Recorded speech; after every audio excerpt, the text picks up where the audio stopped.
বিএনপির রাজনৈতিক যে কাঠামো, সেই কাঠামোতে বিএনপি হচ্ছে একটা সমুদ্রের রাজনীতি করে। বিএনপি রাজনীতিতে একজন বাবরের জন্য কিচ্ছু যাবে না, আসবে না, কারণ তিনি যখন জেলে ছিলেন তখন কিন্তু বিএনপির কোনো হেরফের হয়নি তার ওই শূন্যস্থানের কারণে। আর বিএনপিতে রিজভী সাহেব যেভাবে বলে বা আপনার সালাউদ্দিন সাহেব যেভাবে বলে সেভাবে তো আর বিএনপি চলে না। বিএনপি তারেক রহমানের নির্দেশ অনুযায়ী। মির্জা ফখরুল ইসলাম আলমগীর যখন জেলে ছিলেন তখনও কিছু যায় নিয়ে আসেনি।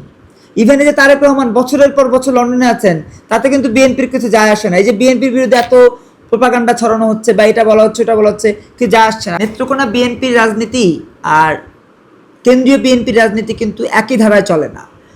বাবর সাহেবের মূল লেজিমিটির জায়গাটাই কিন্তু নেত্রকোনা।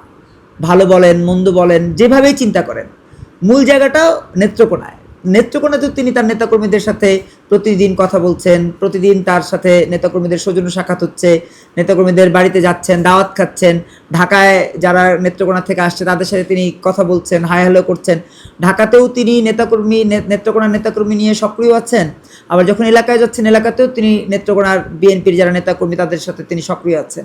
সেক্ষেত্রে কেন্দ্রীয় বিএনপির যে রাজনীতি সেখানে একটা দূরত্ব তার আগেও ছিল, এখনও থাকবে, এটাই স্বাভাবিক। আর বিএনপিতে রিজভী সাহেব যেভাবে বলে বা আপনার সালাউদ্দিন সাহেব যেভাবে বলে সেভাবে তো আর বিএনপি চলে না। বিএনপি তারেক রহমানের নির্দেশ অনুযায়ী। যেহেতু বিএনপি নতুন ধারার রাজনীতি, যেমন মোমিন মেহেদি বা মহাসচিব যেভাবে বলে, মুন্নি আলম বা সিনিয়র ভাইস চেয়ারম্যান শান্তা, তাদের একটা নির্দেশনা অনুযায়ী চলে, ঠিক তেমনিভাবে ওইখানেও এরকম কিছু নির্দেশনার ব্যাপার থাকে।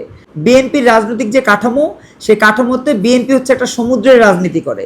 সেই সমুদ্র থেকে এক ঘটি জল বা এক পুকুর জল বা এক দিঘি জল বা এক দিঘি পানি কেউ যদি সরিয়ে নিয়ে যায় কিছু যায় আসে না। সমুদ্র তো সমুদ্রই থাকবে। বিএনপি রাজনীতিতে একজন বাবরের জন্য কিচ্ছু যাবে না, আসবে না, কারণ তিনি যখন জেলে ছিলেন তখন কিন্তু বিএনপির কোনো হেরফের হয়নি তার ওই শূন্যস্থানের কারণে, অথবা ওই সময় যারা জেলে ছিলেন তাদের শূন্যস্থানের। ইভেন বিএনপিতে মির্জা ফখরুল ইসলাম আলমগীর যখন জেলে ছিলেন তখনও কিছু যায় নিয়ে আসেনি। ইভেন এই যে তারেক রহমান বছরের পর বছর লন্ডনে আছেন, তাতে কিন্তু বিএনপির কিছু যায় আসে না। এই যে বিএনপির বিরুদ্ধে এত প্রোপাগান্ডা ছড়ানো হচ্ছে বা এটা বলা হচ্ছে ওটা বলা হচ্ছে, কিছু যায় আসছে না। এবং ইভেন আমি একটা এক্সাম্পল হিসেবে বলতে চাই যে আওয়ামী লীগের ব্যাপারে যে এত কথা বলা হয়, শেখ হাসিনার বিরুদ্ধে এত কথা, কিন্তু শেখ হাসিনার বা আওয়ামী লীগের যারা নেতাকর্মী তাদের মধ্যে কোনো টানাপোড়েন তৈরি হয়েছে?